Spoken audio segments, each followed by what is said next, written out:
themselves as middle class, and they're kind of Tea Party type people who say, look, I think I'm being overtaxed, and I think some of the public employees are getting overpaid, and so I think I'm being treated unjustly. Could somebody just kind of give us in a sermon kind of way, what would you, from the pulpit, what would you tell them, that kind of congregant? They feel like they are.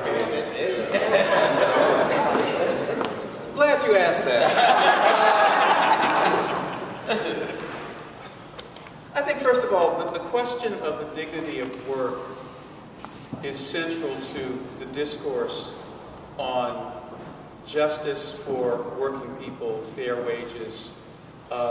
Someone mentioned the question of wage theft, which of course is not necessarily central to this particular gathering, but I think it is worthy of being mentioned that wage theft is a multi-billion-dollar problem, particularly for immigrant workers and low-wage workers. There may be instances where people who are not necessarily categorically low-wage are subject to it, but that's not primarily why we're here around SB 5 and the ballot initiative. But I would say to you that what is necessary is to recognize that in the United States of America, in 1971, the richest 1% of people earned about 19% of the wealth. Today, that number is hovering around 39 or 40% of the wealth. When you look at the economic reality of the United States viewed through quintiles of the economy, the bottom 3/5 of the economy has either remained stagnant or lost ground in real purchasing power of their wages since 1971.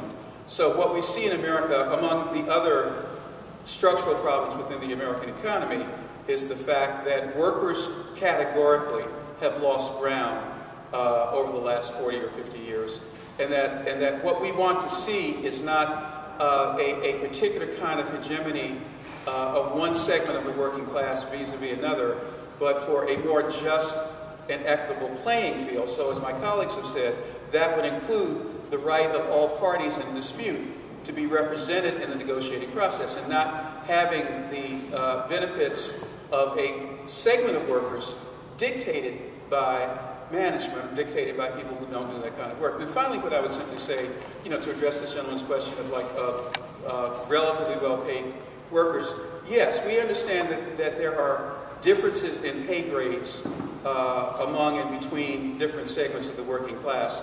But the question becomes, does well-paid mean unrepresented in a collective bargaining situation? Does well-paid mean not having the right to not just talk about wages, but to talk about working conditions?